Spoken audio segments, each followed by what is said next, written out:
ಇದು mic of ಮಾಡಿಲ್ಲ.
Hello, madam, I'm not able to hear anything.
Good morning, everyone. A very warm welcome to the one-week national level online faculty development program on AI integration, digital pedagogy, and institutional excellence for NAC accreditation, organized by St. Joseph's First Grade College, Jayalakshmipuram, Mysore, in association with IQAC. I'm your host, Sujita J., Assistant Professor, Department of Business Administration. It is my pleasure to welcome you all to this faculty development program, which seeks to enhance teaching practices and inspire innovative approaches to learning. Today, we have with us eminent personalities and passionate educators dedicated to nurturing quality higher education. Let us together make this FTP a fruitful and inspiring experience. At the outset, it is my pleasure and honor to warmly welcome our esteemed dignitaries, chief guests, resource person, participants, and my dear colleagues to this inaugural session of the Faculty Development Program. First and foremost, I extend a heartfelt welcome to Reverend Father Edward William Saldana, Secretary, MDS. I warmly welcome Reverend Father Dr. Sabu George, CMF, General Manager, Claretian Educational Institutions, Bangalore, as the chief guest for this online FTP. I am equally delighted to welcome Reverend Father Naveen Kumar A, Treasurer, MDS. We are privileged to have with us Dr. Shaini CM, Professor, Department of Management Studies, Adi Shankara Institute of Engineering and Technology, Kalladi, Kerala, a distinguished speaker for today's session. A warm welcome to Mr. Sebi Maveli, CEO, Training and Development, MDS. I also extend my cordial welcome to our Principal, Dr. Chandrasekhara HN. A genial welcome to Ms. Naina KS, IQAC Coordinator. And last, but certainly not least, I warmly welcome all the faculty members and participants who have joined us from across the country today. Your presence truly adds value to this program, and we look forward to enriching sessions in the days ahead. Once again, welcome to one and all. Now, I have the distinct honor of introducing our chief guest, Reverend Father Dr. Sabu George, CMF, General Manager of Claretian Educational Institutions, Bangalore. Reverend Father Dr. Sabu George is a distinguished academician, administrator, researcher, and social worker with vast experience in education and youth empowerment. He holds a doctorate in management from St. Ambrose University, Iowa, USA. He completed his MBA at Christ College, then affiliated with Bangalore University, and earned an MPhil in Business Administration from Madurai Kamaraj University. He served as the principal of St. Claret College, Zero, Arunachal Pradesh from 2005 to 2010, and later as the principal of St. Claret College, Bangalore from 2015 to 2020. Currently, he serves as the Provincial Superior of the Claretian Province of Bangalore. Apart from his academic leadership, he has contributed significantly to social and pastoral initiatives. He worked as the administrator and assistant director of Mukti, an NGO dedicated to the upliftment of the Yanadi tribal community in Andhra Pradesh. He has also served as the secretary of the Bangalore province and has been actively involved in campus ministry activities. With over 2 decades of experience working with children and youth, Reverend Father Dr. Sabu George is widely respected for his leadership, communication skills, and dedication to education and social service. He is also known for his exceptional oratory and debating abilities. In addition, he has presented and published scholarly papers in national and international conferences and journals. His research interests include employee engagement, corporate social responsibility, and ethics. We are truly honored to have such an eminent personality with us today. We eagerly look forward to his profound insights that will enlighten and inspire all the participants. May I now request Reverend Father Dr. Sabu George to kindly deliver the chief guest address for this online faculty development program. Over to you, Father. Thank you. Thank you very much. I'm really delighted to be part of this national level FDP, mostly focusing on artificial intelligence. Indeed, you have selected a topic which is reshaping the world today. And I'm happy that St. Joseph's College rightly selected this topic of AI, which really revolutionizes the world today. Now, let me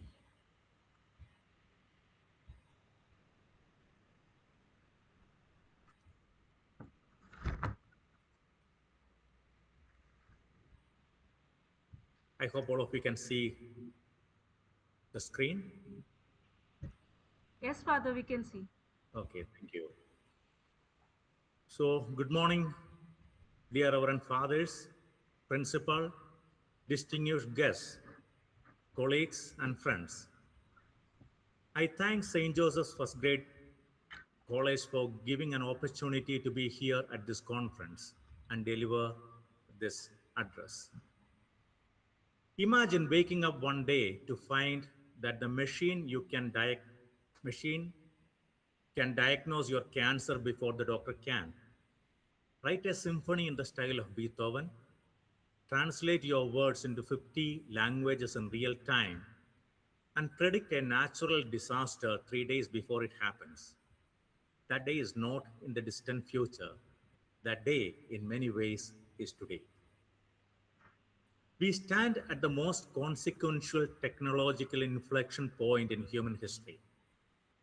What the steam engine was to the 18th century, what electricity was to the 19th, what the internet was to the 20th, artificial intelligence is to the 21st century. Only faster, only deeper, only more transformative.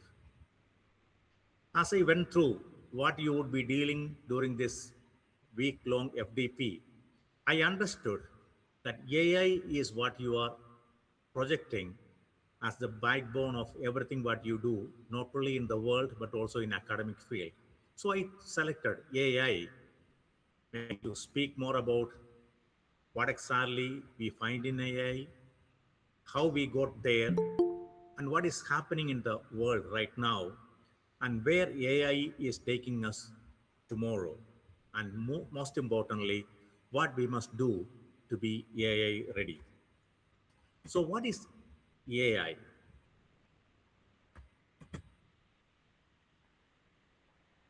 Let us look at AI in a nutshell. Artificial intelligence is at its core the science of making machines think, learn and act like humans, or even better than humans in a specific domain.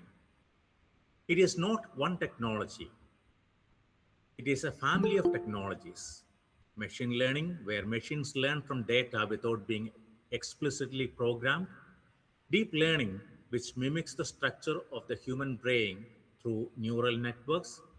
Natural language processing, which allows machines to understand and generate human language. Computer vision, which enables machines to see and interpret the world. And now, generative AI, systems that can create text, images, music, code, and video that is virtually indistinguishable from human output. So, in a nutshell, AI is intelligence engineered, not born. Let us look at a brief history of AI with some dates. In 1950, Alan Turing, the father of computer science, posed the immortal question: can machines think? He proposed the Turing test, a benchmark for machine intelligence that still provokes debate today. And when we come to 1956, the term artificial intelligence was coined at Dartmouth Conference by John McCarthy. AI was officially born as an academic discipline. When we come to 1997, a watershed moment we see in this year, IBM's Deep Blue defeated world chess champion Garry Kasparov. The world paid attention. In 2006, Geoffrey Hinton and his team revived neural networks, laying the groundwork for deep learning, the engine that would power modern AI. In 2011 and 12, 11 IBM Watson defeated human champions, and in 2012, deep learning broke through. AlexNet won the Image Next competition by a staggering margin.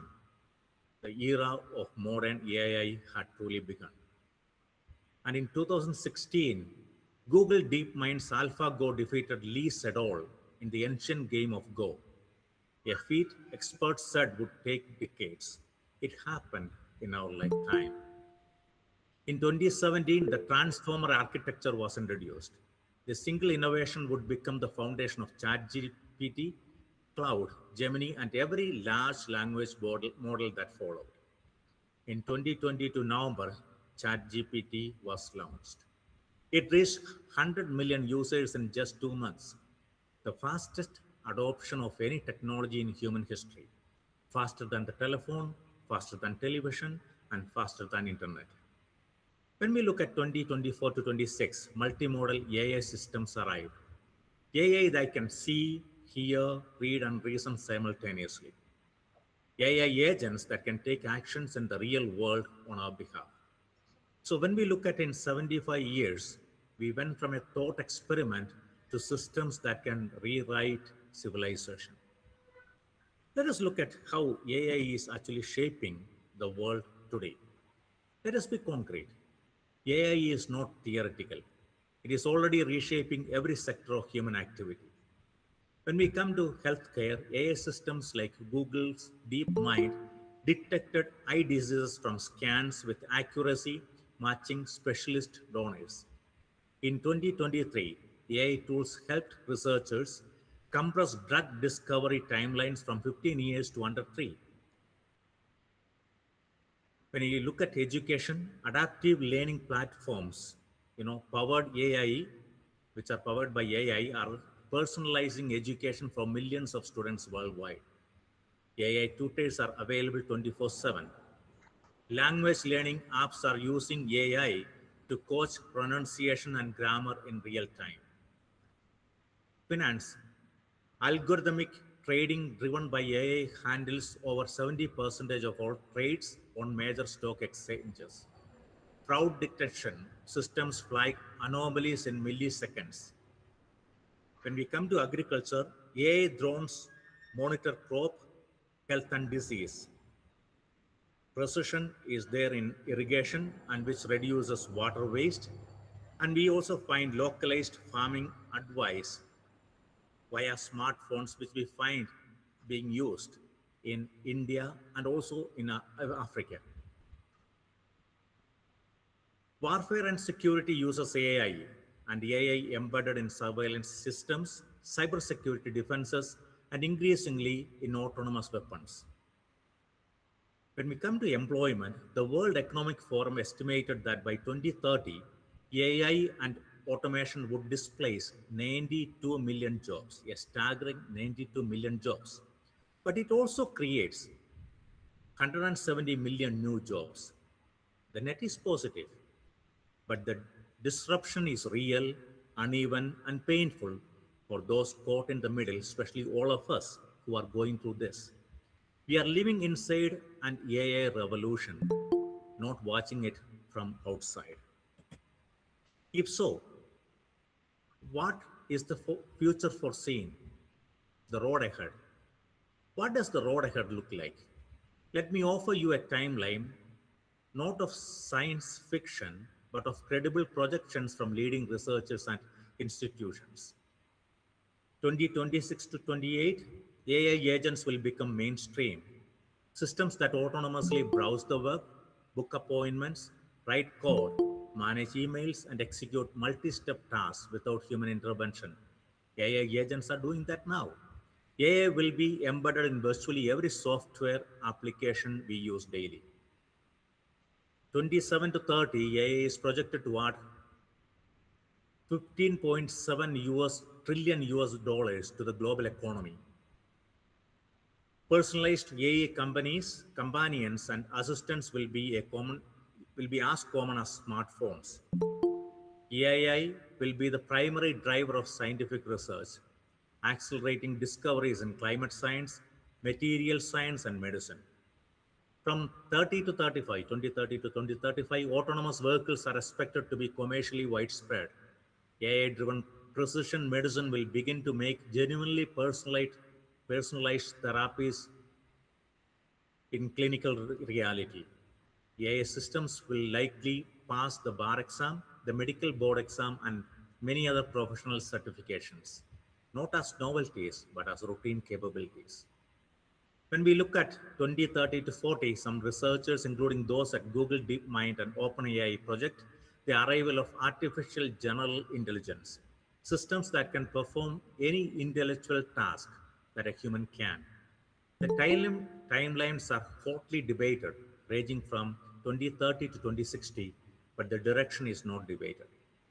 When we look at 2045 and beyond, the physicist and futurist Ray Kurzweil has long predicted that AI will surpass human intelligence around 2045, what he calls the singularity.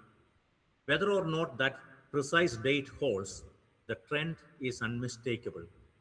AI capabilities are growing exponentially while human cognition remains biologically fixed. The future is not linear, it is exponential. And most of our institutions, schools, governments, corporations, and churches were built for a linear world. And our real challenge is there. Now let us look at some of the positives and negatives. Let us honestly look about both sides. The positives are extraordinary. Accelerated scientific discovery would happen, conquering diseases, understanding climate, exploring space, democratizing expertise. A child in rural Karnataka or rural Kenya can access the same quality of tutoring as child in Silicon Valley. Solving complex global problems like climate modeling, resource optimization, and disaster prediction will become a reality. It will also free human beings from repetitive, dangerous, and demeaning labor. AI will do most of the jobs. And it will also expand human creativity rather than replacing it when used wisely. But we also need to look at the negative sides which are there. Mass unemployment and economic disruption, particularly for middle skilled workers, will become a reality, and it is happening now. Look at many of the organizations, uh, in a way, going for AI, and many are losing jobs. Deepfakes, misinformation, and AI generated propaganda at industrial scale already threatening elections and public trust. AI systems trained on flawed data can really perpetuate racial, gender, and economic discrimination. Autonomous weapons and militarization of AI is another negative side with no global governance framework. Existential risk, not from robots rising up, but from AI systems, optimizing ruthlessly for goals misaligned with human values. The concentration of AI power in the hands of a very few corporations in a very few countries can create a new form of technological colonialism. The question is not whether AI is good or bad. The question is, are we wise enough to harness the good and constrain the bad? Let us look at the steps we need to take. First, demand ethical governance. AI must be regulated, not stifled, so it should be governed. We need international frameworks comparable to those governing nuclear technology that establish clear ethical constraints, especially for autonomous weapons and surveillance systems. Pope Leo, the supreme head of the Catholic Church, through his encyclical Magnificat Humanitas, calls explicitly for rigorous ethical constraints and proactive cooperation among nations.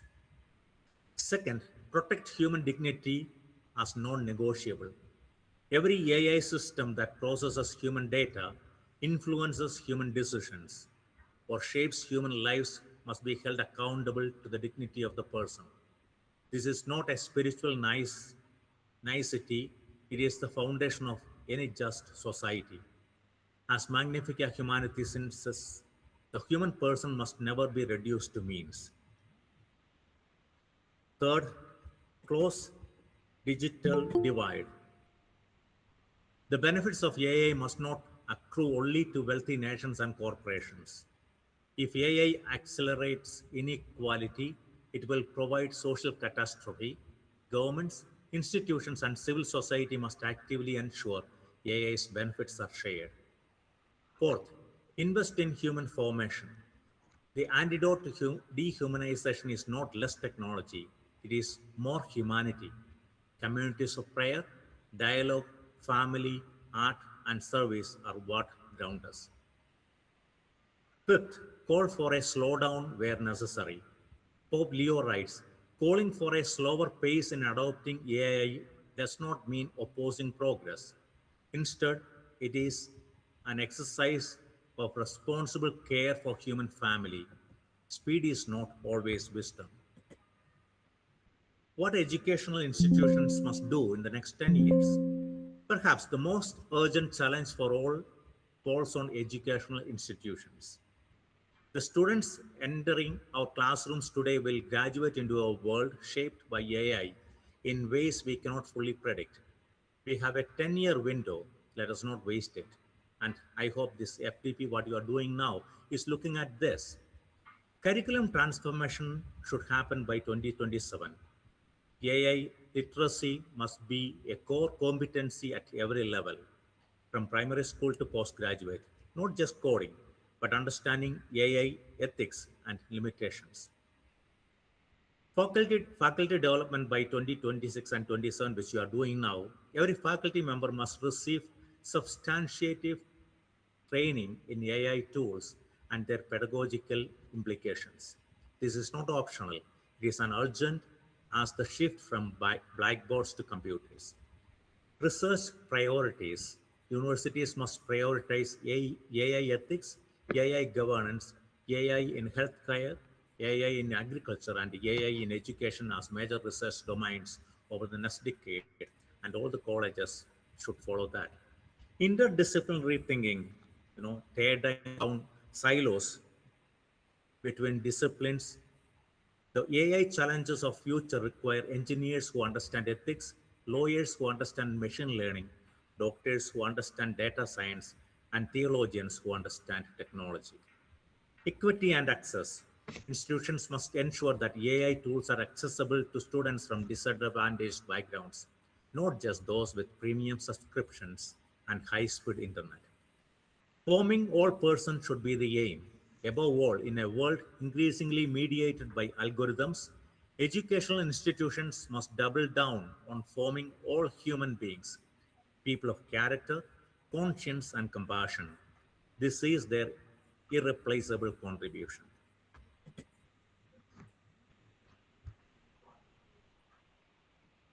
The steps we need to take. Academicians and friends, we did not choose to live at this moment in history, but we do choose how we respond to it. AI is not destiny, it is a tool of unprecedented power. And like all greater power, it carries within it both the seeds of extraordinary flourishing and terrible harm. The difference lies not in the technology, it lies in us, in our wisdom, in our courage, in our willingness to ask not just can we or should we or for whom. The future belongs not to the most powerful, but to the most humane society, the one that uses AI power wisely, justly, and with care for every human person. Let us be that society. The week long FDP on AI will uncover a lot more about AI, its uses, implications, and how it will be either a boon or a bane for the humanity. I wish the college and all the participants the best and appreciate the management, principal, IQAC, and the faculty of the college for taking a relevant step in conducting an FDP on the most relevant technological disruption that happens on a daily basis, which is artificial intelligence. All the best, and may God bless your efforts. Thank you. We sincerely extend our heartfelt gratitude to our chief guest, Reverend Dr. Sabu George, for his inspiring and insightful address. His valuable thoughts and words of wisdom have greatly enriched this online faculty development program and left a lasting impression on all the participants. Thank you, Father. I now request Reverend Father Edward William Saldana, Secretary MDS, to deliver the presidential address. Reverend Father has been a beacon of guidance and inspiration, shaping the vision and mission of our institutions. Over to you, Father.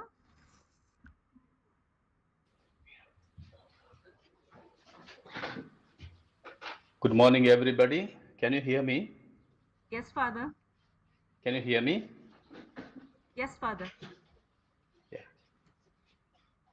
Dear Father Naveen, the Treasurer, Reverend Father Sabu George, the Chief Guest, Principal Dr. Chandrasekhara, Mr. Sebi Maveli, distinguished resource persons, esteemed participants. I am extremely pleased to join you online for this national level faculty development program on AI integration, digital pedagogy, and institutional excellence for NAC accreditation. At the outset, I congratulate the organizers, especially the principal, for envisaging a program that addresses some of the most significant developments and challenges in contemporary education. A faculty development program ensures educators stay updated with modern pedagogies, emerging technologies, and current research trends. In a degree college like St. Joseph's, its primary purpose is to refine teaching effectiveness. It empowers faculty to meet institutional accreditation standards and maintain academic excellence. However, education is fundamentally a human endeavor. While technology has become an indispensable part of the educational process, it must always remain a tool that serves humanity and never become a substitute for human intelligence, human values, human wisdom, and human relationships. The heart of education or the focus of our education is not technology, but the human person through whom the betterment of the world is to be achieved. There is a saying, what is easily earned can easily be lost. I repeat, what is easily earned can easily be lost. As we embrace the technological advancements, we must go ahead with discernment and responsibility. History offers us valuable lessons. For example, Alfred Nobel, motivated by a genuine desire to improve the lives of people working in mining and construction, invented dynamite to make their working condition easier, right? His intention was not, it was a noble intention to make difficult and dangerous work safer and more efficient. Unfortunately, his invention was later misused for destruction and warfare to kill each other, earning him the unfortunate title of Merchant of Death. Deeply troubled by this negatively connoted legacy, Alfred Nobel established the Nobel Prizes to encourage and recognize contributions that benefit humanity. The lesson is clear. The problem often lies not in the invention itself, but in the way the human beings choose to use it. Likewise, artificial intelligence and digital technologies are making our lives easier and more productive every day. They offer remarkable opportunities to transform teaching, learning, research, and administration, yet, if used without ethical responsibility, they can also pose challenges to academic integrity, human creativity, critical thinking, and even the future well being of the society and the world at large. Please allow me to use a simple analogy. We use salt in our everyday cooking. Salt is essential because it enhances the taste of food. However, if salt attempts to become the food itself, it destroys the person who consumes it.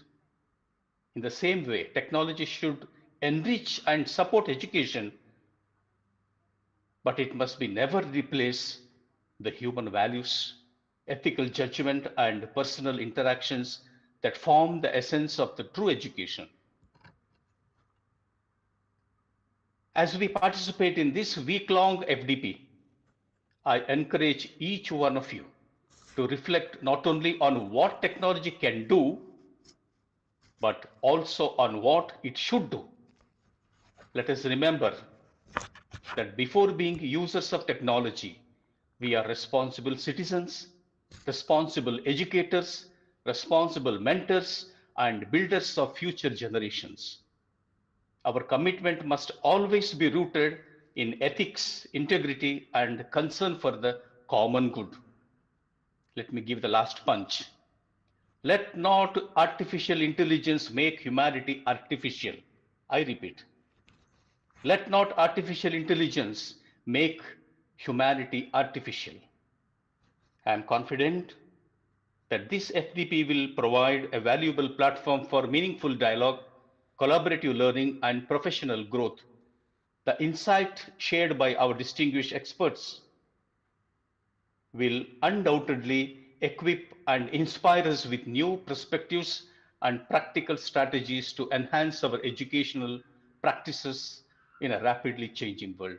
I wish all the participants a fruitful and enriching learning experience. May this program empower us to embrace innovation with wisdom, integrate technology with responsibility, and pursue excellence in education for the benefit of our students and society. Thank you very much, and I wish you, the Faculty Development Program, every success May God bless all of us. Thank you.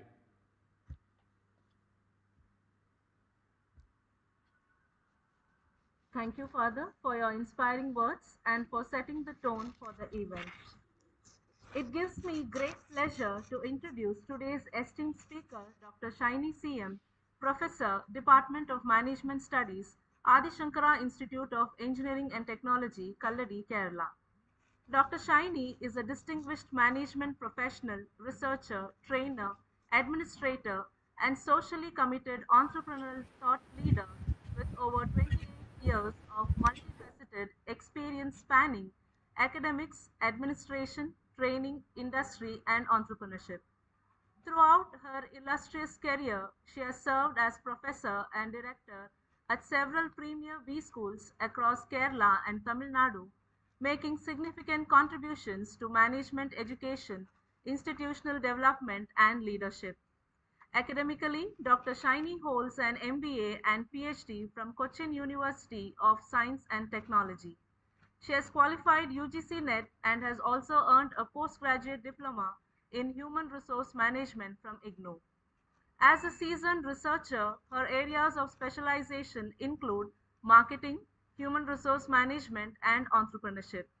She is a recognized PhD guide under the Kerala University of Fisheries and Ocean Studies and has made notable scholarly contributions through more than 25 research publications and 4 authored books in her domains of expertise. Dr. Shaini has also served as a certified resource person and district sustainability mentor with the Mahatma Gandhi National Council of Rural Education, Ministry of Education, Government of India.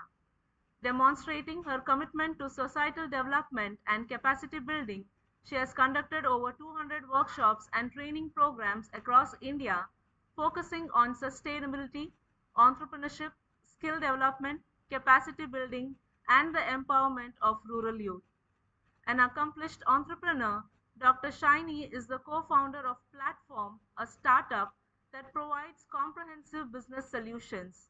She possesses extensive expertise in establishing and managing startup incubation centers, skill development centers, and entrepreneurship development programs, actively fostering innovation and entrepreneurial ecosystems. Her areas of interest and expertise include marketing and digital marketing, human resource management, retail management, market research, entrepreneurship development, emotional hygiene, design thinking, training, and capacity building.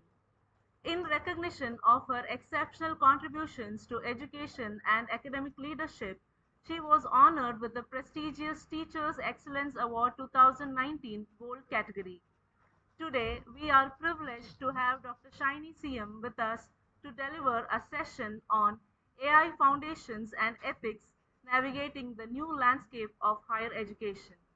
Given her rich expertise in academia, research, innovation, entrepreneurship, and capacity building, we are certain that her insights on the transformative role of artificial intelligence and the ethical considerations surrounding its adoption in higher education will be immensely valuable and thought provoking for all of us. Without further delay, I now hand over the session to Dr. Shaini. Ma'am, the session is yours. Thank you. Thank you very much. Am I audible? Yes, ma'am, you're audible. Yes, yes. Thank you. Let me first of all thank the management staff, especially Ms. Naina, who has invited me to deliver a session on AI related topics.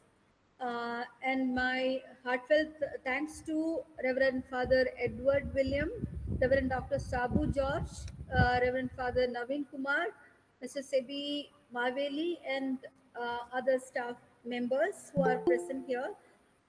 Thank you very much. Um, you know that this program is actually spanned over 5 days. So this initiative, let me again thank the management committee for organizing such a program, because this AI is actually it's not a new topic, but not a new area to be discussed. But still, we need to. It is high time to imbibe all the lessons which we have learned in AI into teaching and then assessment of the students. So, the purpose of the session, today's session, is actually to create a foundation, lay the foundation of AI, and what are the ethical considerations and navigating the new landscape of higher education. This is, I'm just going to speak about the foundations and how and why. And especially, I had listened to Father Edward and Father Sabu. They have well explained, they have already laid the foundation on what we are going to discuss today. So there are certain things before we learn a subject, like why we call it as six-man army, right? One is why, then who, where, when, what, and how. So today I'll be discussing on why part of it and what we are going to learn. And then from the coming the second day onwards, we will be listening to the various tools which we use to in the education, or the teachers, what are the tools which we are using, and some hands-on experience we'll try to give you, and we'll explain each and everything what we are discussing in the coming days. So why and what parts, that is very important, right? So there should be some orientation that has to be listened to, by everyone. And so rather than, I would prefer is I'll be delivering the lecture, I'll be explaining certain things, but I want you to interact with me, because I know that I can see a lot of people sitting here who are experts in various areas. So something which I don't know, you may be knowing. So we can, share the expertise and knowledge, and towards the end of the 5 days, we should gain something. So that is what we want. So looking into the education, that education is always evolved alongside the technological advancements. So it grows, together. From from blackboard to smart boards nowadays, it's not the old type of classrooms nowadays. And from libraries to the digital repositories, every innovation has changed. Now we teach and learn, right? So this is what we can see. And today, AI represents the major shift. So some change that has already happened and it's happening, and not merely as a technology, but as a catalyst for transforming the pedagogy itself. So what we expect as a kind of, what we watch as a kind of transformation. So what is that transformation? So today we will focus on, it's not on replacing the teachers for AI, rather it is about understanding how AI can empower the educators to become more effective in becoming facilitators, mentors, and innovators. Right? It's not we know everything, so we can lead the students. We can take the leading role in the educational institutions to transform it to a different level. So traditionally, what we can see is education uh, industry itself. They are following a one size fits all approach, where all students, they receive the same content and at the same pace through the same methods. So we know that it's not like that, right? Each student, they and their knowledge, their understanding level will be different, because they have got different kind of IQ, different kind of EQ, etc., right? So we should understand the pace a student learns, and according to that, we have to change, we have to customize, we have to personalize what we do, the way of teaching or the methodology or pedagogy that we are using. So today's learners are, we know that, all of you know that today's learners, the students, they have changed a lot. They are much, sometimes, much better than the teachers. So this is what we are facing nowadays. So they are digital natives, we can say, and they expect personalized kind of learning experience. It's not the kind of, even I when I go to the class, I use trial and error method because 20 minutes or 1 hour I will not take the class. So instead, I'll just give them in capsules. Okay, this is what it is. I'll take 10 minutes to explain, and then I'll go for application side or some other kind of digital tools which I use to make the class more interesting. Otherwise, what happens is students will lose interest within 10 minutes and they will walk around, they will not listen. Or openly, they will tell you that, ma'am, this class, you stop it. Okay, so this is the problem. So they learn through different formats nowadays, such as the video, simulations, podcasting, and interactive platforms. Podcasting is nowadays very, very easy. All of you know that. So, as father quoted, like what easily learned. So, this is something which we can easily learn, and then easily will lose the interest or lose the relevance of it, and we don't know actually. So, let me begin with. Before I go to my slides, I just want to interact with you, and I just want to see that how far you have all learned the things, and I just want to be in touch with you for the next few days. No? So I just want to ask you a few questions. I hope that you can unmute your mic, then speak to me. Right? I hope you are ready. Can anyone say yes?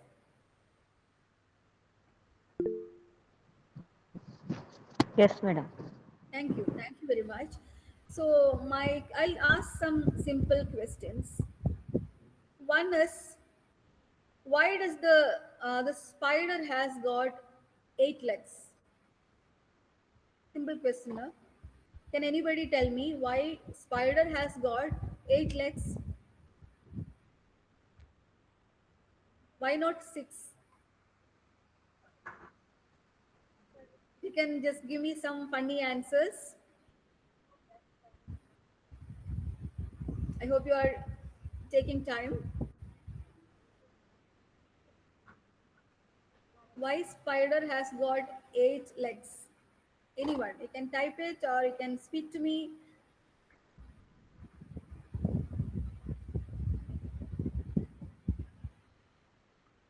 Yeah, flexibility. Okay. To For answer. for gripping, Pardon? to grip the wall, Yes. to grip on the wall. Okay, okay, very good. Again, it's a creative kind of, after deep thinking, madam has, answered this. Okay. Then any other answers? I think you are Ma'am, trying to, yes, yes. ma'am, Ishita, for the movement and balance, why not 6 then? That also is, equally 3 on the both sides. because those categories of animals are designed like that. Design like that. Why Yes, not 3? That's a question. Can you Google and find out? I'll try, ma'am. Yeah. So when I asked how many of you had been through the chat GPT, can you tell me openly how many of you had been through chat GPT to get the answer why spider has got 8 legs?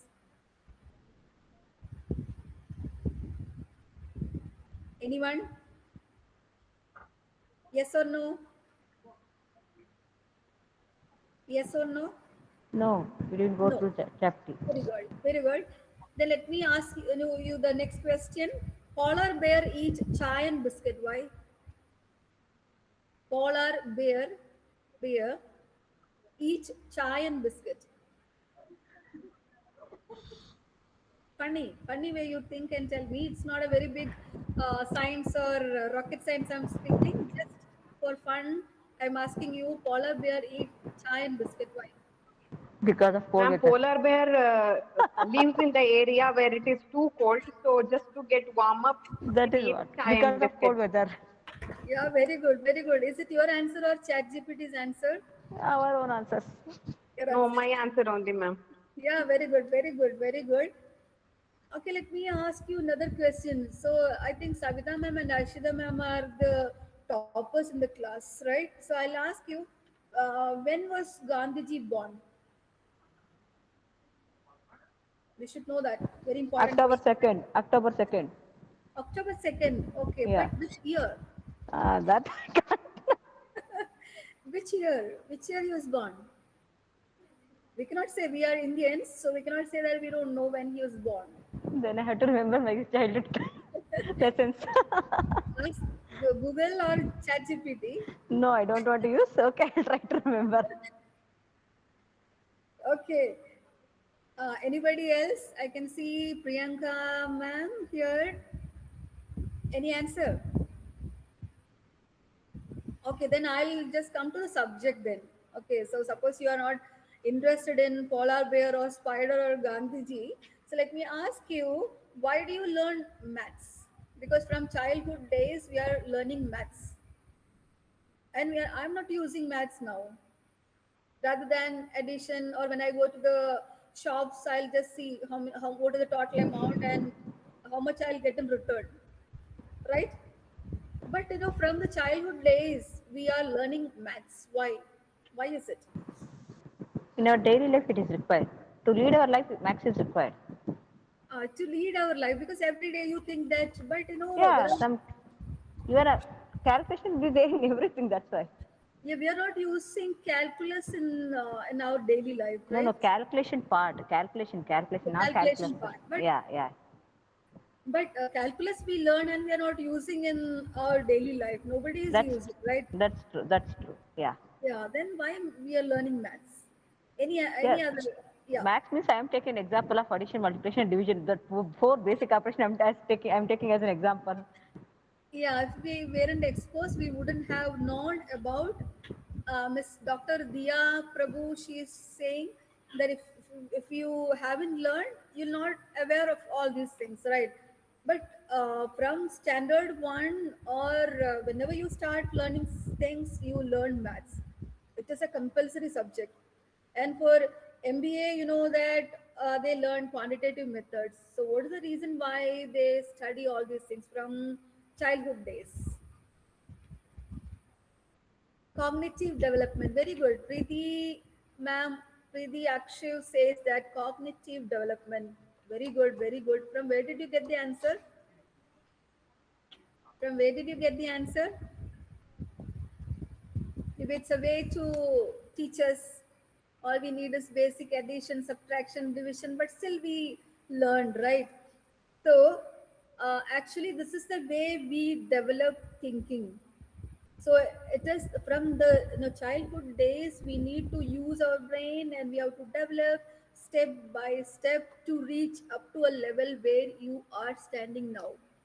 So without that subject, this is not possible. So rightly you said, and I hope that how many of you have referred ChatGPT to get the answer? Anybody? Yes or no? Yes. So Savita ma'am. I did not refer. No, okay. Okay, my last question. No, ma'am. Yes, it's very good, very good. I think that I got a very brilliant group of participants here. So my last question is, can you just note somewhere? It's a statement. You have to fill it. A A dash doctor is dash to do the surgery because he has dash. Did you get it? Can you repeat? A hyphen A dash doctor. You have to fill that particular word over there. A dash doctor is dash to do the surgery, to do the surgery because he has dash. So these three gaps are actually a single word.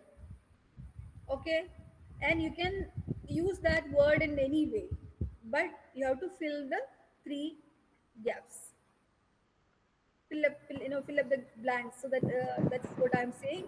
Same word but in a different way you have to use, and then complete the sentence. Repeat. Ma'am, smart. A dash doctor Experienced doctor. is dash to do the surgery because he has dash. I will type it in Ex- the. I will type ex- it. You'll be easy. experienced doctor is ready to do the surgery because he has knowledge. Actually, the same word we are using to fill the sentence. Same Or, word. Three or places, same word. okay, okay, okay. All of you try and tell me.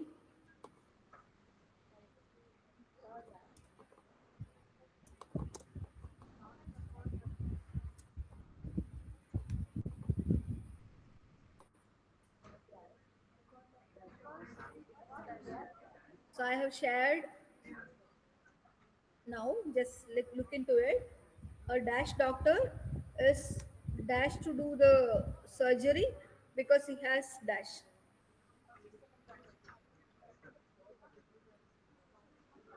You can find out one word. Smart, ma'am. Smart. Smart. A smart Yes, doctor is smart to do the surgery because he has smartness. smartness. No, so it is a smartness. Na? An Uh, experienced doctor is experienced to do the surgery because he has experience. Very good. Experience. That is the same thing. Mine is also same as that. But in that first, experienced, it is actually experienced. Somewhere it is experienced, but here it is same thing. But he can, divide that word into two, word or a letter, word, and that word can be split into two. That is possible.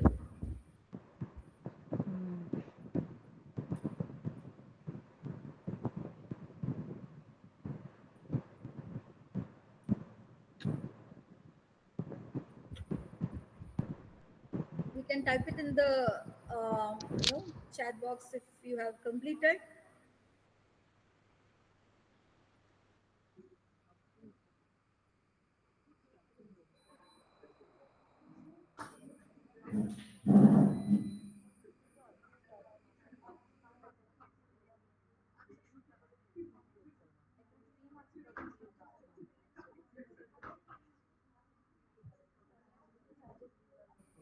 Fit. Fit. One says that it is fit, Preeti ma'am. What about others? Yeah, can you search and find out? I'm trying to help you. Search in chat GPT and then tell me what is the answer.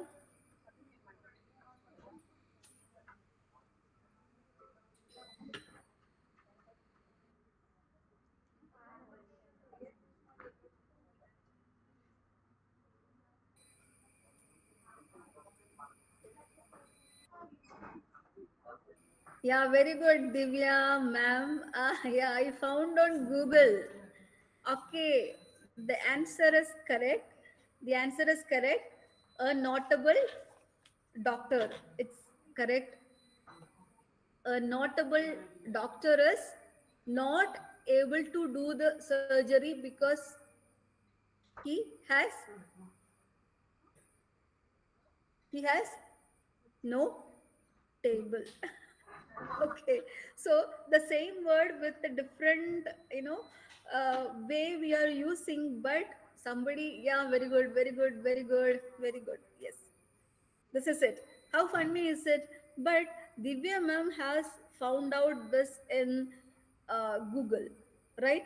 Have you searched in ChatGPT? Yes, but you didn't see that. So that's the thing. Somewhere you can see the, these kind. We'll search and find out, but sometimes we'll not get the right answer from ChatGPT. I mean AI. So I'm just talking about the two sides. Okay.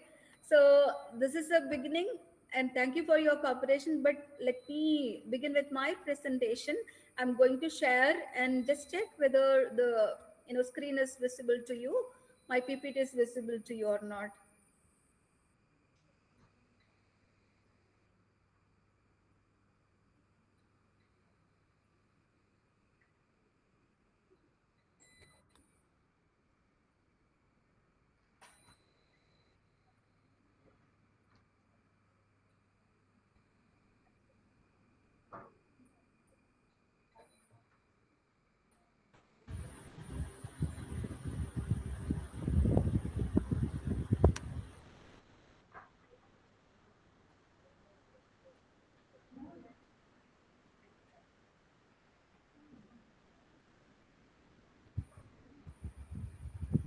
Just wait for a second. I'm just connecting.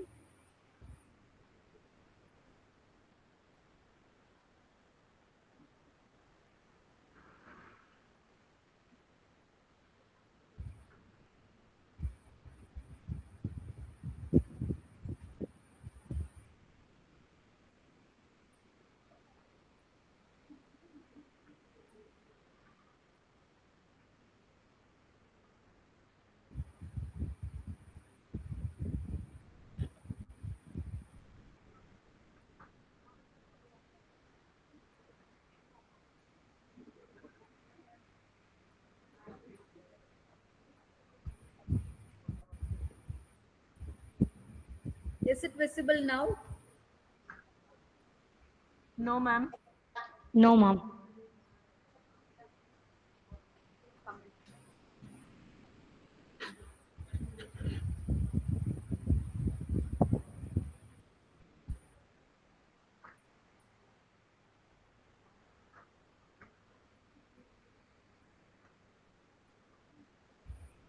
Now? No. No, ma'am.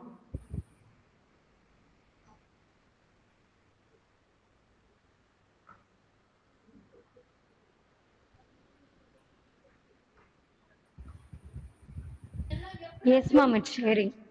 It's coming? Yeah. Okay. Okay. Okay. Yes, yes, yes.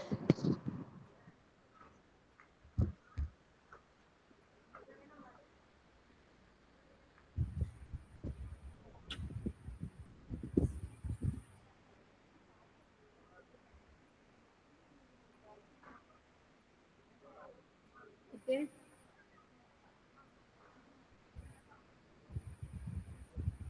Yes. Is it okay now?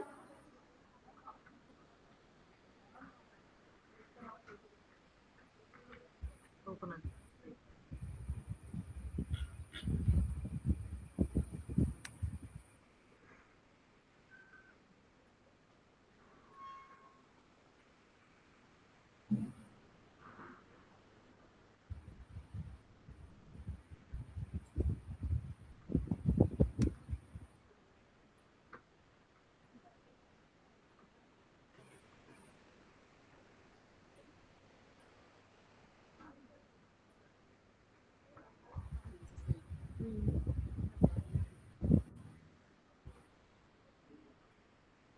Just wait.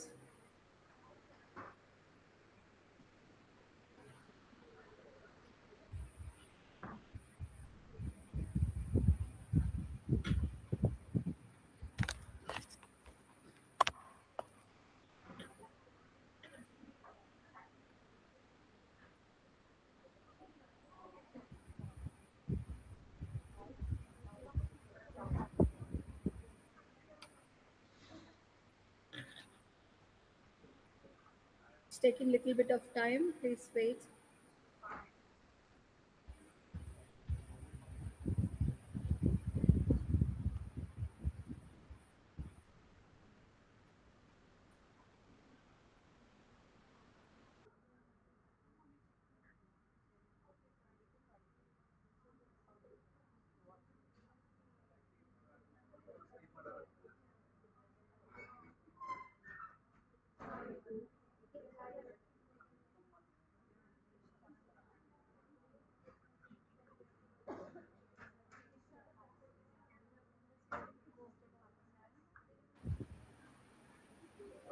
Can you read it now?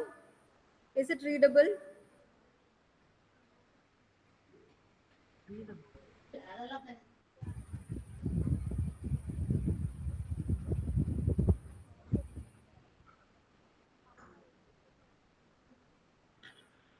Is it? Can you see it? Yes, ma'am, it's visible, but slideshow is not. Slide is not there. Yes, ma'am, it's not in For the someone it slideshow is. mode, ma'am. It's visible. The font size is too low. Then can I proceed? Yes, ma'am, you can proceed. Yes, ma'am, you can. Okay. Okay. Thank you. Okay, so I'm not going through the AI, its definition and all that, because all of you know that what AI is. Human intelligence, and always we are comparing human intelligence with that of the artificial intelligence. So actually we are coming close. We are going through the industry 4.0, but maybe next day. Now I am speaking about industry 4.0, but tomorrow it will be industry 5.0, where the man and the machine will join their hands. So the importance of AI and all that, Father has already discussed here. So I'm not touching it, but I'm just jumping from the one to the next one.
Ma'am, the slides are not visible.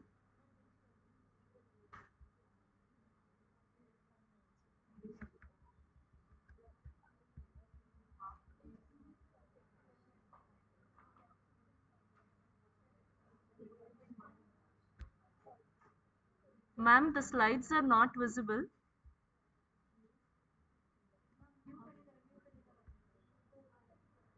Ma'am, please unmute your audio. Yeah, now is it visible? No, ma'am, not yet. No, ma'am. What about now? No.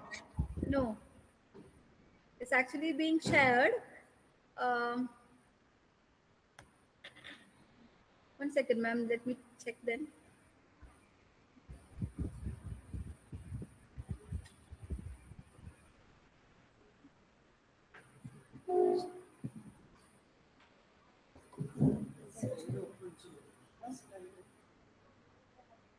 The it's actually being shared.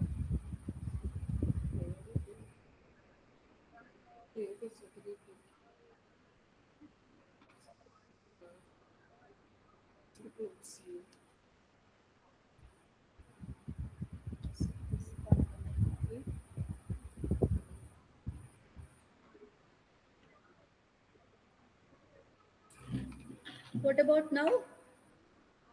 Is it visible? No, ma'am.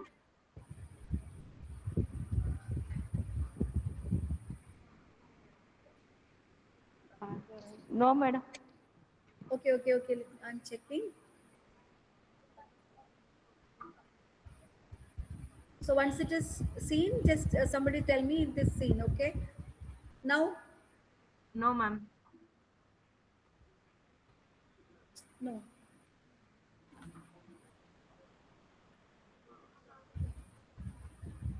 So let me once again stop sharing and then I'll join once again.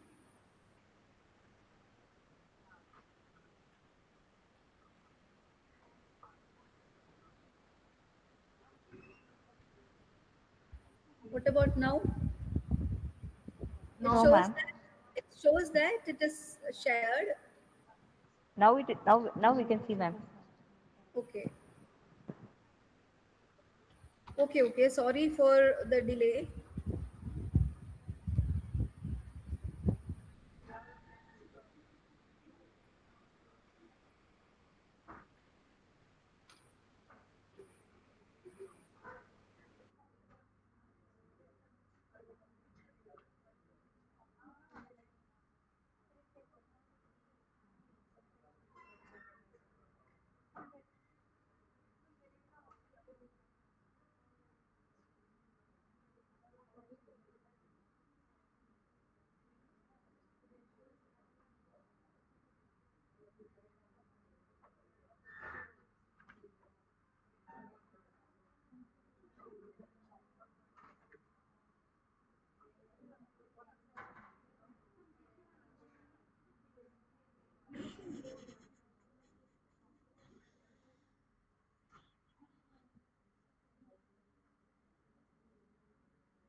Ma'am, screen is visible, but you are muted, ma'am. Yeah, yes. So I'm just going on like this because when I go for the slideshow, the slides are not moving. So shall I proceed like this? Yes, ma'am. Okay, so this will be easy for me. So the definition I am not touching, and again the evolution of AI already discussed. But please note that the years which Father has discussed with you, and what I am discussing with you in 1950 it was started. Alan Turing he proposes the concept of machine intelligence, and in 1956 the artificial intelligence is officially named the Dartmouth Conference. Then 1997 actually the machine defeated the individual human being, right? And then 2011 again IBM Watson wins Jeopardy, showcasing the natural language processing. And in 2022 you can see generative AI that goes mainstream with ChatGPT and the large language models. And in 2026, 23 to 26, you can see that AI integrates deeply into the education, research, and institutional operations. So, what we need to think is generative AI and intelligence automation are redefining what machines and educators can do, right? And the AI revolution in higher education, we know that why we are using it, because for the teaching, learning, assessment, research, administration, etc. But are we preparing the students based on this? Are we preparing them for the future or for the past? So that is what we need to think about. And let me discuss about the kind of generative the tools, AI tools and generative tools. Mainly the major tools are narrow AI, which we are using right now, designed for the specific task, uh, and say for example chatbots, then recommendation engines, then voice assistants, etc. And then future, what will happen? Generative AI is actually the future, where the human like intelligence across the diverse domains, still it is theoretical.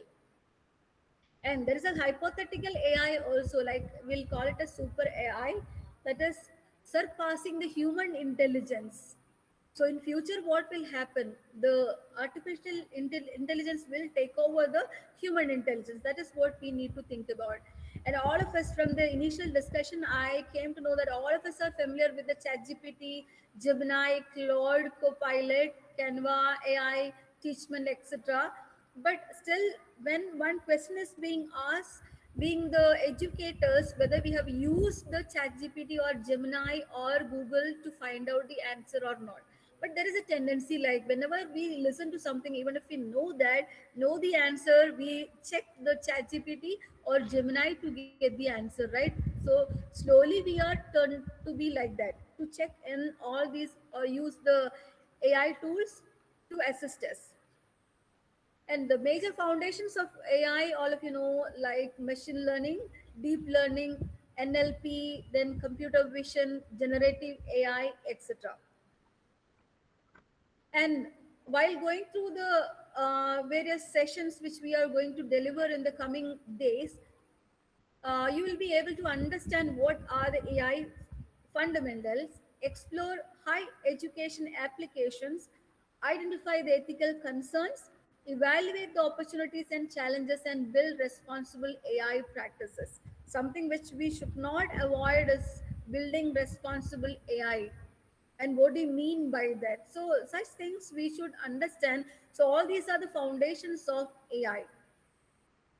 And then why we are discussing now, see, there are more than 60 people who are very busy, are sitting here to listen to and to share your views on the AI and application of AI in education sector. So what is the urgency? Why is it now? So leading research institutions and policy bodies are sounding a, actually a dear alarm. Higher education must act with intention and speed. So when we look into the, kind of survey or the studies which have been conducted by various agencies. WCET is an agency, and they have there is a framework in 2025 that calls for a prioritized, action-oriented roadmap, moving beyond the simple checklist towards real institutional change. And EduCourse, another one, as a landscape study in 2024 reveals significant gaps in current AI policies and guidelines across higher education institutions worldwide. An EUA report in 2026 emphasizes that universities must be guided by care, curiosity, and critical thinking as and AI adoption accelerates rapidly. And all of us are aware of the NEP 2020, climbing to AI excellence. So we are moving to the global leadership, economic ambition, and talent development. All these are the initiative taken under the NEP 2020. And it's not only India, but when we look into the global perspective, navigating the landscape, that Australian framework in 2025 guides AI implementation with a focus on academic integrity, assessment reform, and pedagogical innovation. So everywhere, it is not only in India, everywhere this is the AI is getting much importance. Then why, answer to the question why now, we will just take the intersection of the current education landscape in India. It comprises 1,000 universities, 42,000 colleges with more than 37 million students, both vast and intricate, right? And the system is pivotal in shaping the nation's intellectual capital and driving socio-economic development. But at the same time, there are so many students are enrolling for various courses. But the question is whether the resources are ready to equip the students with all these AI tools and all that to learn and to assess. So we have resource limitations, we have quality disparities, and then inequality, particularly in the rural and semi-urban areas. So that's what Father, I had seen that in his slide, he was discussing about the rural-urban divide and the inequality, and then lack of involvement of different people in different residing in different areas. In India, where we have more than 6 lakhs villages, people, students from these 6,50,000 villages are coming to the higher educational institutions to study uh, various subjects in various disciplines, but with the help of the AI. How far we have equipped ourselves. So India is positioning itself as a global AI powerhouse with rapid growth across the sector. In 2024, 89% of the new startups were AI powered, and 87% of the enterprises are actively employing AI.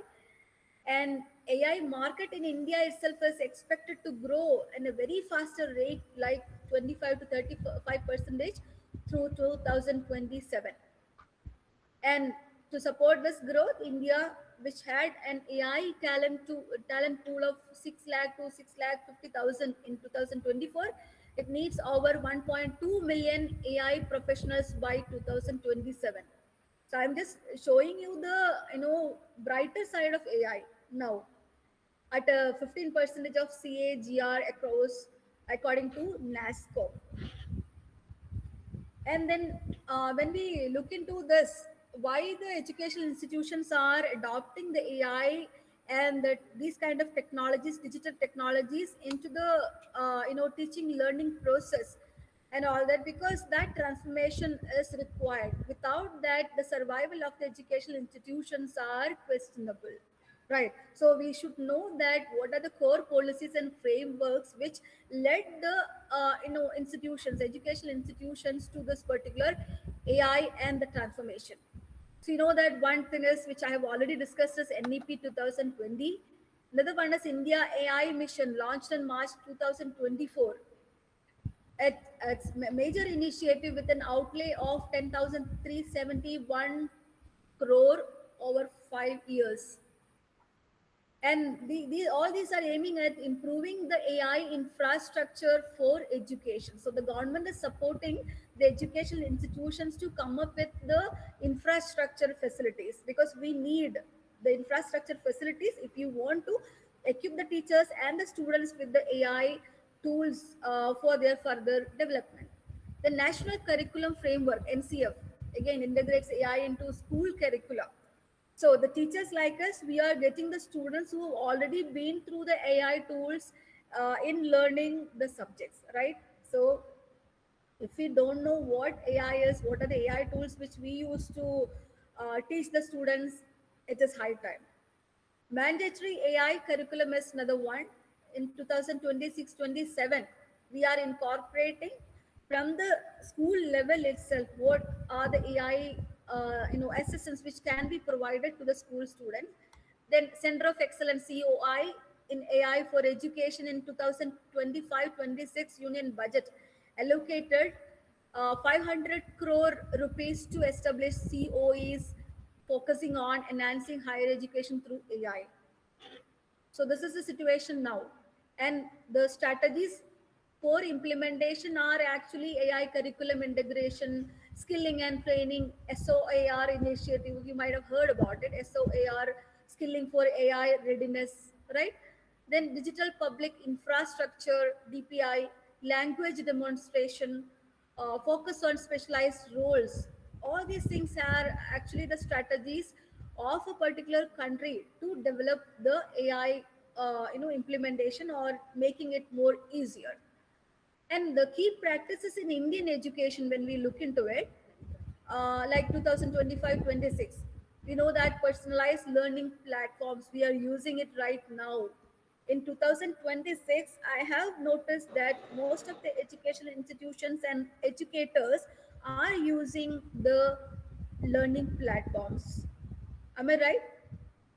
Yes or no? Yes, madam. Yes, yes.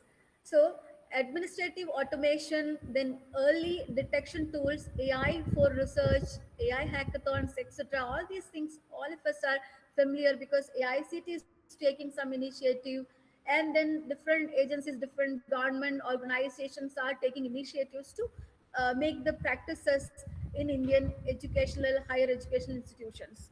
And then key policy and practice areas to address are mainly pedagogy, operations, and governance.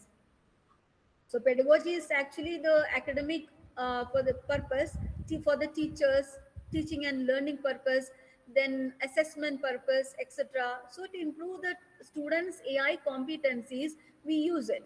Another thing is when we look into the, educational institutions, their operations. What are the operations in which AI, the assistance of the AI can be incorporated? So for that, how much we need to, as an institution, how much we need to invest in it to develop the infrastructure and all that. And then governance, data governance, AI evolution protocols, all these things we should be familiar so that we can transform the existing situation into a different level. And there are certain imperatives, foundational imperatives, one by one. Let me discuss. Building a secure base, that is required. So suppose an institution like the St. Joseph College. So you need to how far you have developed the legal compliance, risk mitigation, operational capacity, so that we can implement an AI acceptable use policy alongside the robust data security protocols, because there are so many things to be considered.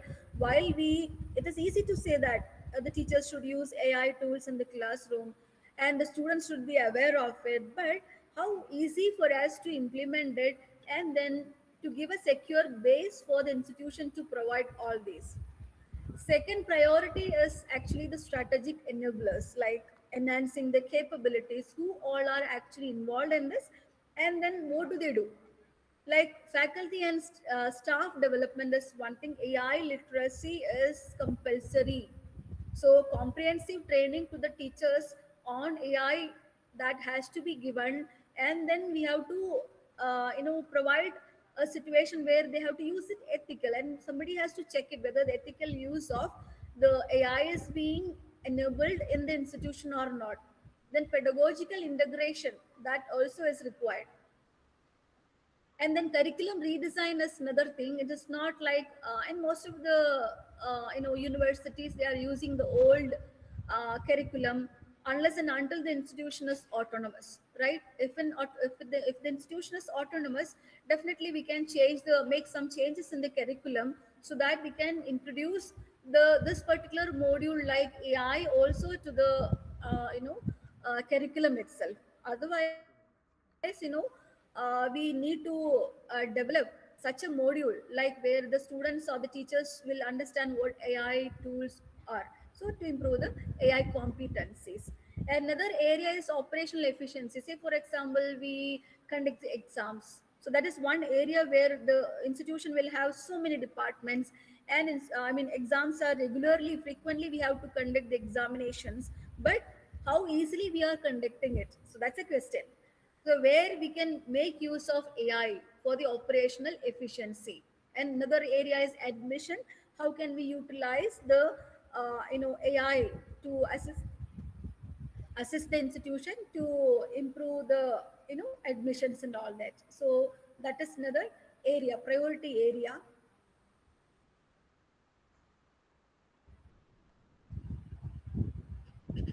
Then transformative opportunities also are there that will chart the future. I had seen the same thing in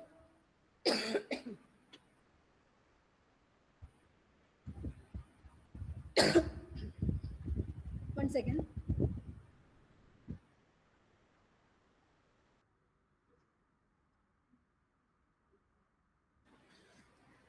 So smart universities, AI governance frameworks, sustainability, etc., are taking the institution into a different level.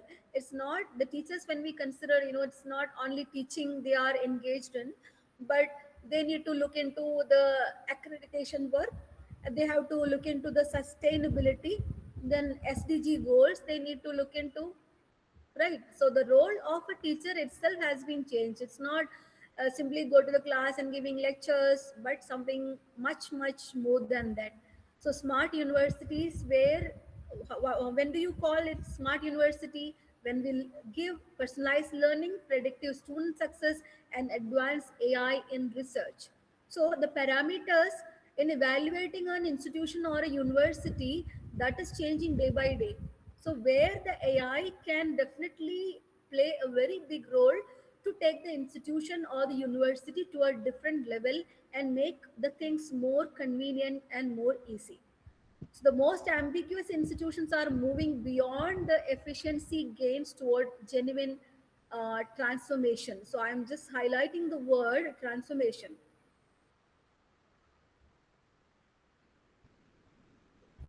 So what we can do now is to think about the path forward. We know that changes are happening.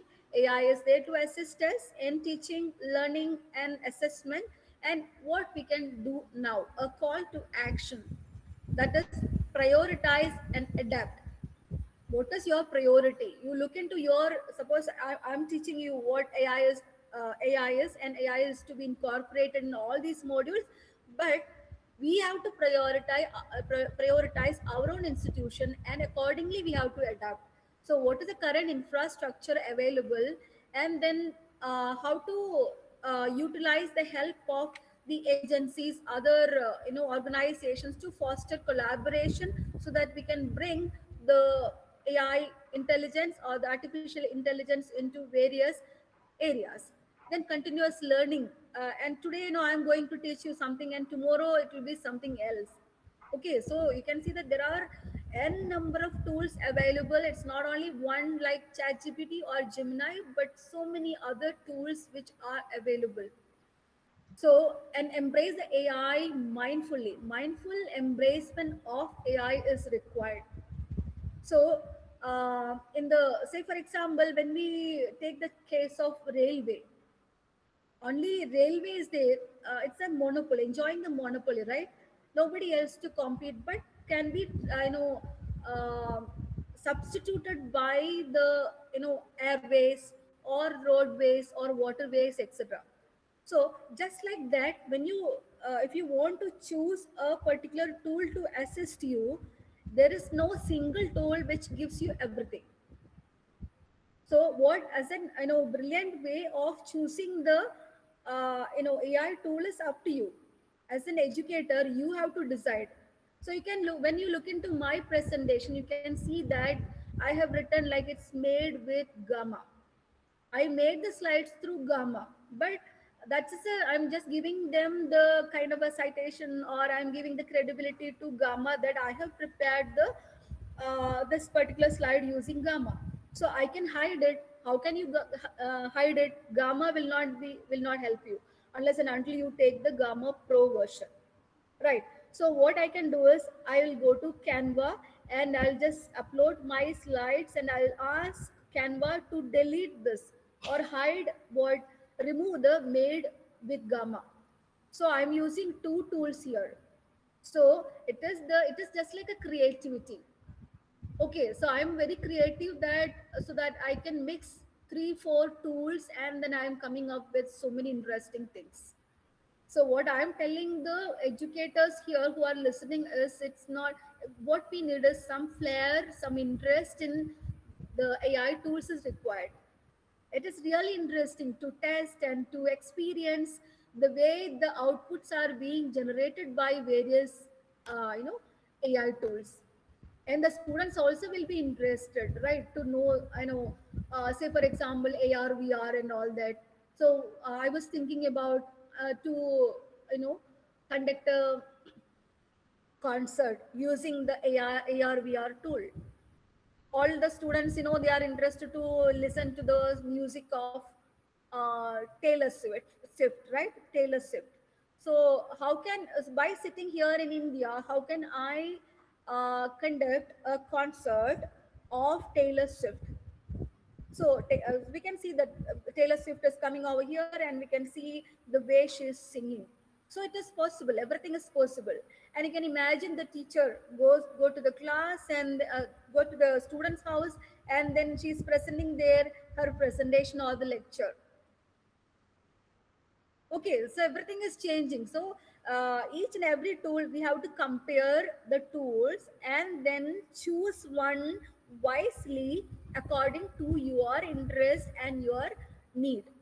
So that is what is required, because there are so many tools, and you can use Copilot or you can use Claude or you can use Teachment, and there are different things. But the thing is, what do you want to do? Whether you want to make a lesson plan, or whether you want to make a video, or you want to make assess the students, or you want to give a feedback to the student on the spot, or you want to get the help in admission, or you want to take the help in something else. So it is purely, there are so many tools for each and everything, but only thing is you compare and choose the one which fits your institution. So that's what I'm saying, that prioritize and adapt according to the need of your institution.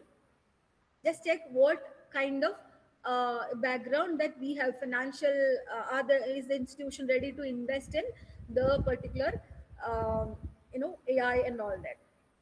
Then building an AI ready academia, it is a shared responsibility of, whose responsibility is it? Is it the management's responsibility? Is it the teacher's responsibility, or the students or the government's responsibility?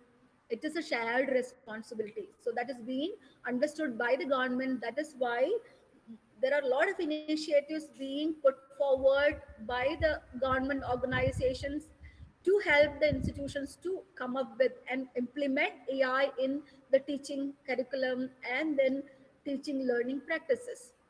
So the successful integration of AI in higher education is a journey, not a destination. So as father said, we don't know what is going to happen in future, right? I'm telling you that if you are using various AI tools in teaching learning, everything is going to be perfect. No, it is not like that. But it's a journey. We don't know the future. What is going to be happen in future?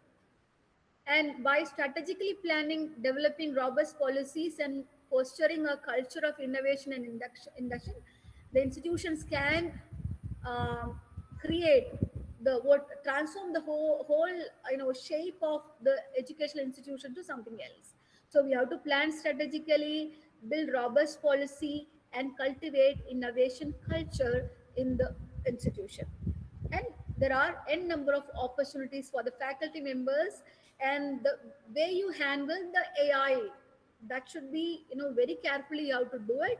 And it is, if you have the interest, you can search and explore various AI tools. So AI handles the routine, freeing educators to do what only human can: inspire, mentor, and challenge the students to think. So that is the biggest difference between the machine and the man, actually. So whether the machine can inspire others, whether the machine can encourage others, or one particular thing which I would like to discuss with you is the empathy, right? Empathy. What is empathy? Can anyone tell me what empathy is? How is it different from sympathy? All these feelings the machines have. What is your answer?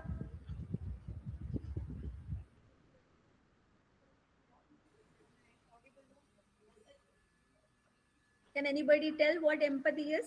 Am I audible, ma'am?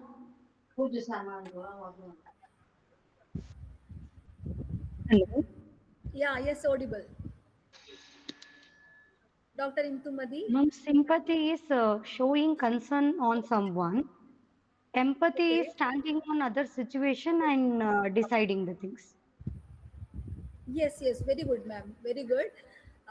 Actually, these two things are there. So, whether the machine is feeling the same way, does it have the same thing like feeling or sympathy or empathy? Such differences there, that is questionable, right?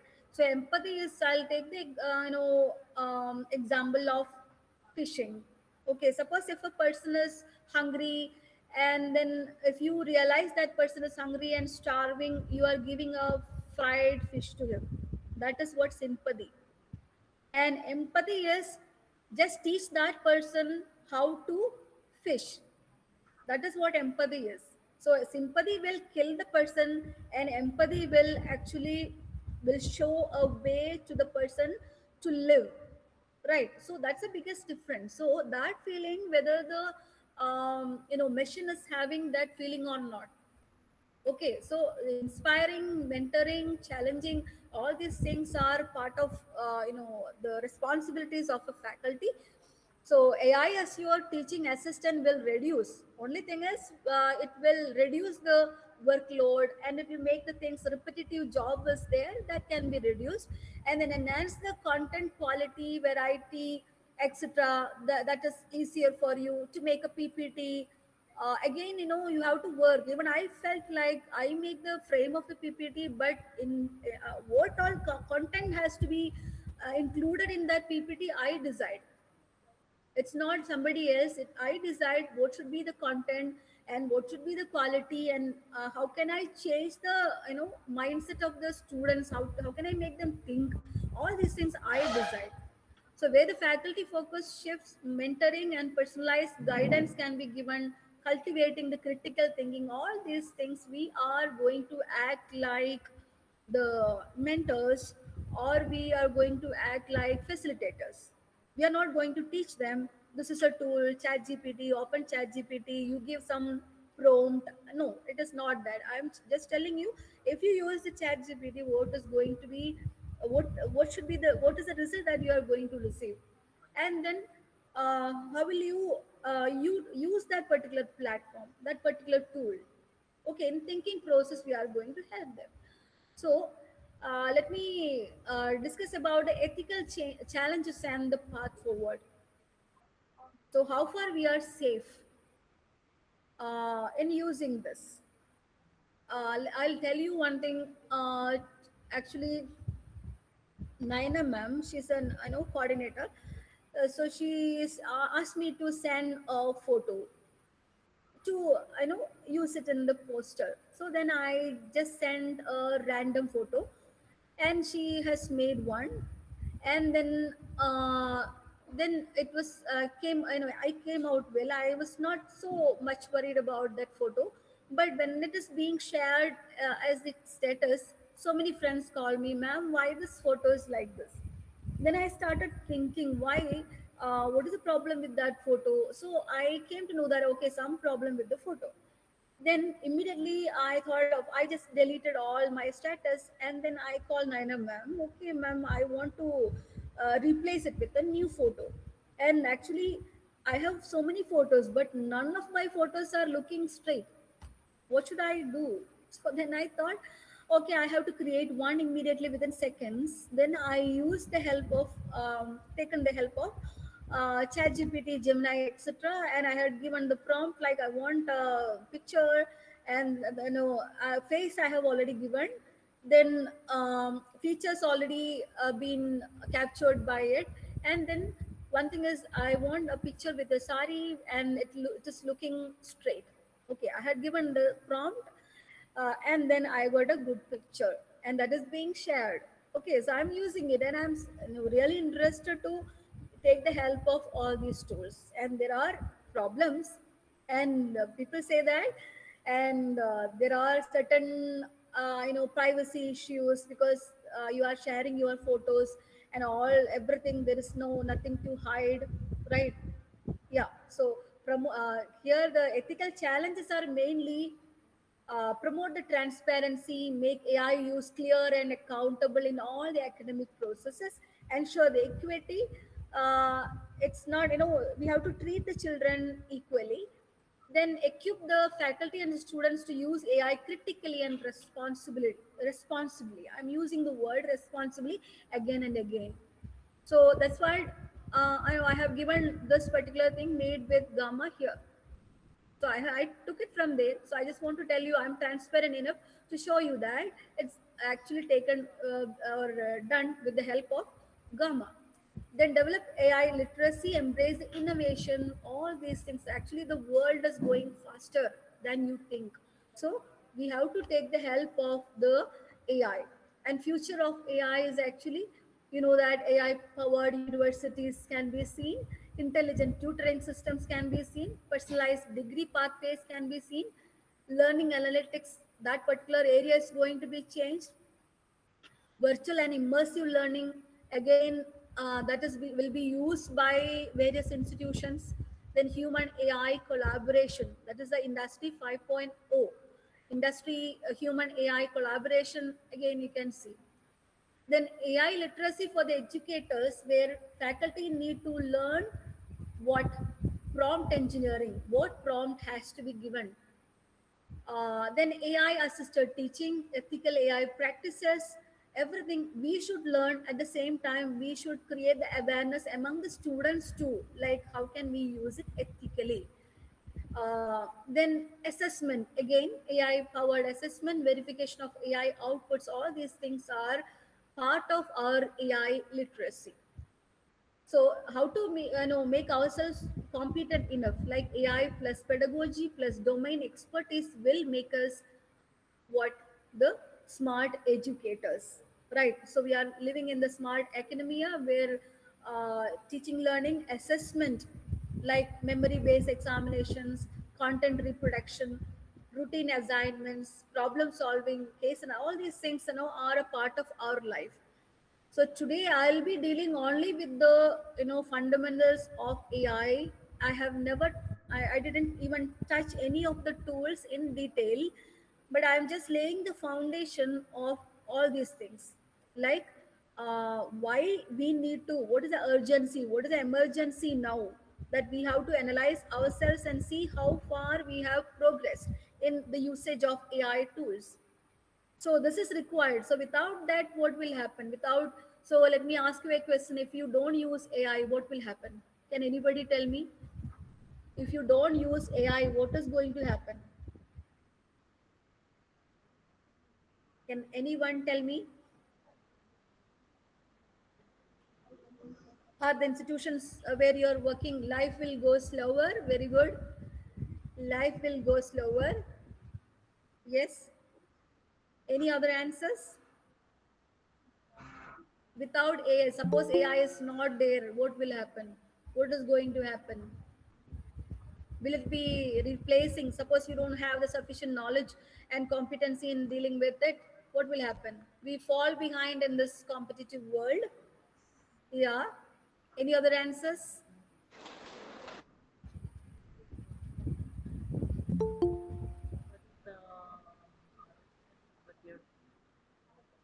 yeah, let me, coming days, we will check if AI is not there, what we will be, right?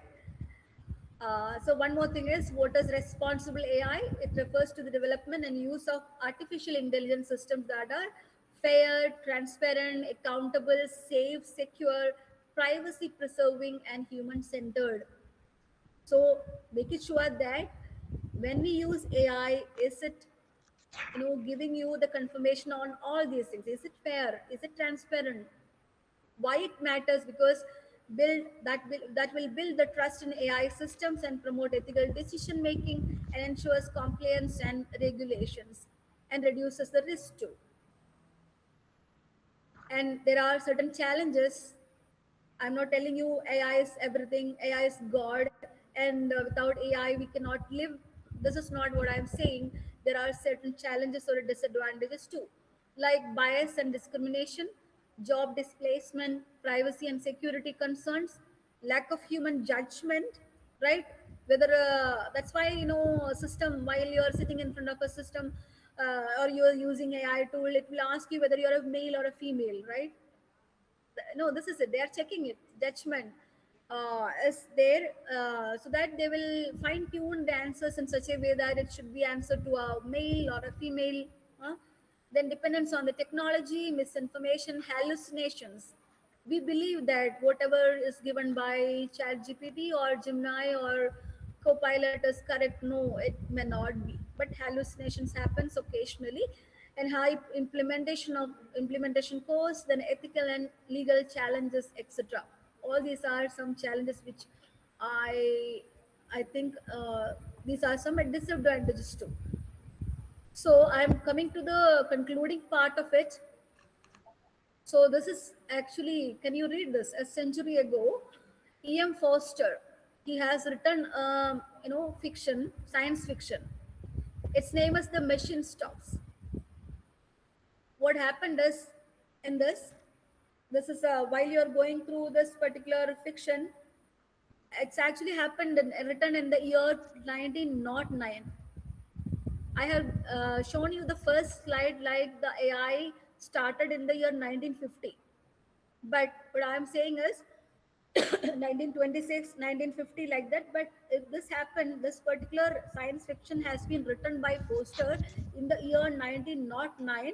It's a story like it depicts the dystopian future where humanity lived isolated in underground pods, and a godlike something called machine is actually working for all the needs of the human beings, right? But what happened is, when the global infrastructure slowly breaks down and the machine fails, the dependent, physically deteriorated human civilization ultimately collapses. That's the end of the story. When the system breaks down, when the machine breaks down, when AI is not working, and there is an end to AI, what will happen? Will the human beings will they collapse? We have to find an answer for that. So please, you can read this and find out. It's an interesting one. Today we are often accepting the good enough with AI. Its output vacillates between being adequate and being riddled with errors and hallucinations. Often AI output reads smoothly on a skim, but when studied more carefully, it's actually hollowness. Actually, the end of the day, what is being created? Hollowness. Hollowness is being revealed. Rarely is the output transcendent or inspired. Just imagine. And we are watching so many reels every day, right? End of the day, what do you feel? Is it a hollowness or a full kind of, or a filled kind of a feeling? What do you feel? End of the day, how many reels you are watching day by day? Knowingly, unknowingly, we are doing something. We actually don't know whether we are living or not, we are taking breath or not, right? We are coming to a going through such a situation, but daily we are watching, going through number of reels, and we are watching all these things. So something which we have to seriously think about. So this is it. I just want to conclude by saying that AI, we cannot turn our face towards AI. Am I right? So we have to accept and adapt to the situation and learn the AI tools which will make ourselves easy, and uh, and we can help the students to for the creative thinking and personalized learning, so that they will produce the expected results in the education sector. Okay, this is what we want. So the transformation of an industry, education industry, is required. It's high time to think about it and to invest in various AI related tools. Sorry. So finally, I want to say that AI will not replace teachers, but teachers who use AI will replace those who don't. Am I right? Do you agree with me? Yes or no? Do you agree with me? AI will replace teachers, or teachers who use AI will replace those who don't?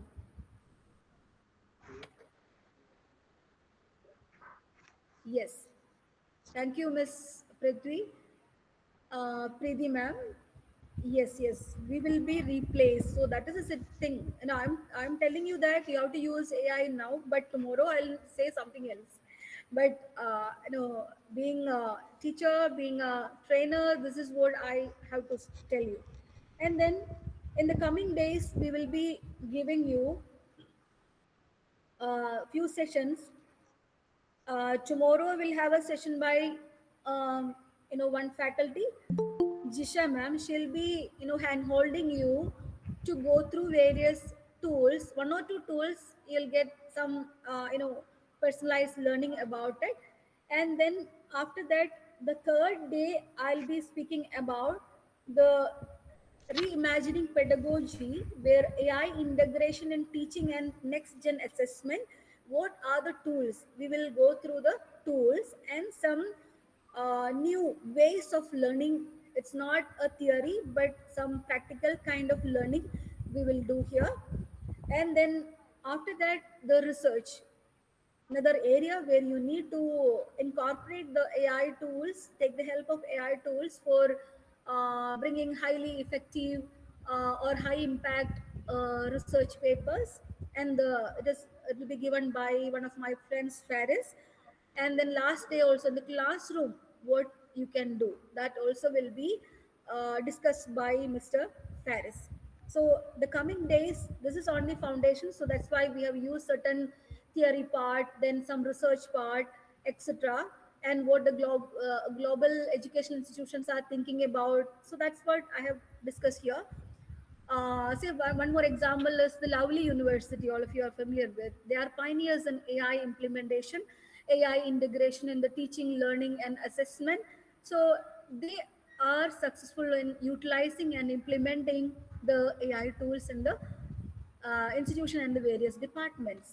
So you can read about it, how they are successful, why they are successful, like that.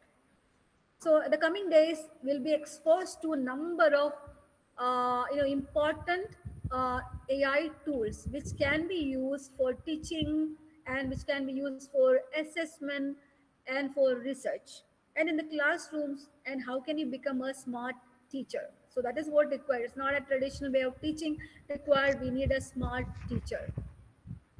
So yes, of course, Divya ma'am, tomorrow onwards you will be having the practical oriented sessions, because today if I do not lay the foundation, it will not give you.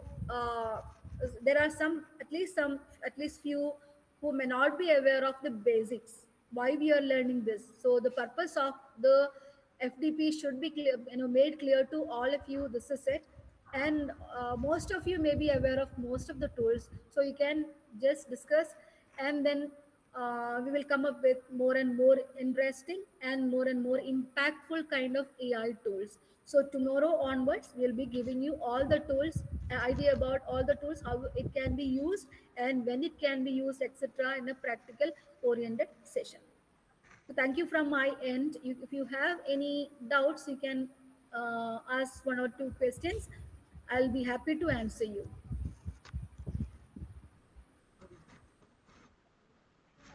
or your comments, anything you can share with me. We sincerely extend our heartfelt thanks to our esteemed resource person, Dr. Shaini CM, for her highly insightful and comprehensive session where she elaborately discussed AI foundations and ethics, navigating the new landscape of higher education during this online FDP, highlighting the transformative role of AI in teaching learning processes, the importance of ethical and responsible use of technology in academia, and the need for institutions to adapt to evolving digital pedagogies with integrity and innovation. We will now move on to the question and answer segment. I request the participants to ask their questions and engage in a discussion with our esteemed speaker. Please type your name and questions in the chat box and we will take them one by one.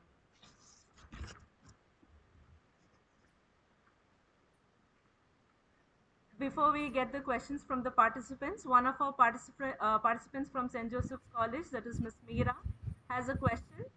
Her question is, how can English language teachers integrate AI tools into their teaching practices to improve students' language and communication skills? I'll just repeat the question again, ma'am.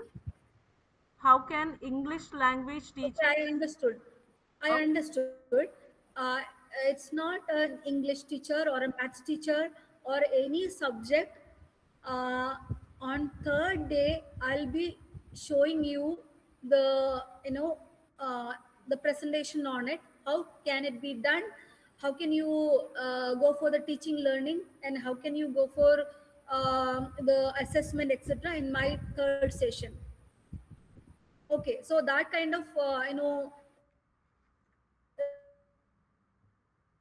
see, for example, a smart board can be used. What's currently you may be using smart board in the class, right? So what are the facilities which you are getting right now? Okay, so how can we take the help of AI tools in teaching the student, so that things will be covered in the third session.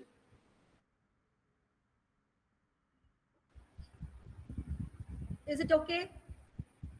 Yes, ma'am. It's not only for the English teachers, for any kind of teachers, that particular class will be helpful. So I'll tell you how to make the lesson plan, how to create the video, and how to assess, conduct the quizzes, and how to, all using the AI tools I'll be explaining. Okay, is that fine? Yes, ma'am. We have another question from Ms. Sahana.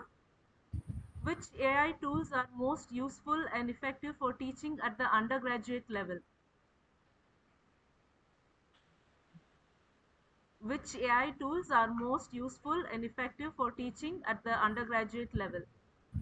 Teaching tool, actually, I'll be discussing about, say for example, Teach Mint.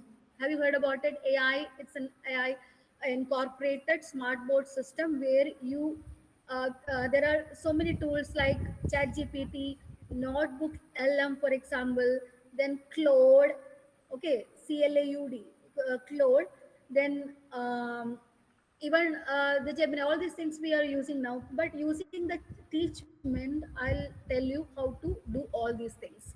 So just wait for that. Uh, in the third day, all the teaching AI tools I have kept for the third day. Is it okay? I'll tell you how it can be used, and then you can do it from your end. Yes, ma'am. Thank you. Okay. And it's not only for the undergraduates, but from the childhood days we use AI.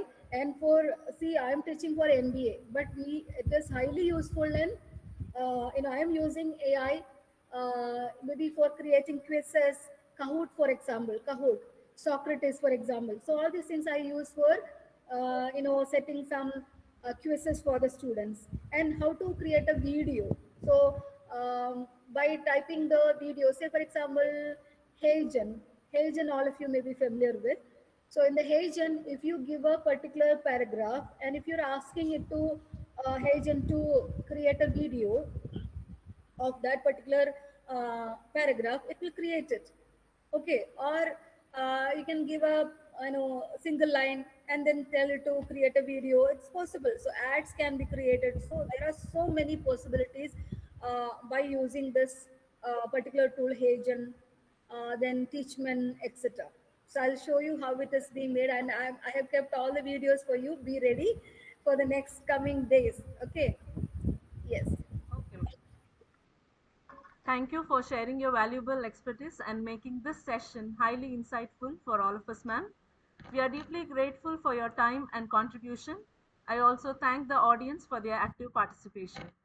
Before we wind up the session, I would like to thank Reverend Father Edward William Saldana, Secretary MDS, Reverend Father Dr. Sabu George, CMF General Manager, Claretian Educational Institutions, Bangalore, our chief guest, Reverend Father Naveen Kumar A, Treasurer MDS, Dr. Shaini CM, Professor, Department of Management Studies, Adi Shankara Institute of Engineering and Technology, Kalladi, Kerala, our distinguished speaker for today's session, Mr. Sebi Maveli, CEO, Training and Development, Dr. Chandrasekhara HN, Principal, Ms. Nayana KS, IQSC Coordinator, participants and faculty members for joining us today and making the inaugural session a success.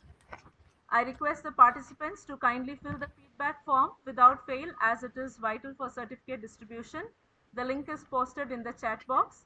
And I also kindly request the participants to switch on the camera for while we capture the picture. Please switch on your cameras.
Thank you all for attending today's session and wishing you a productive and enriching FDP ahead. Have a wonderful day. Thank you.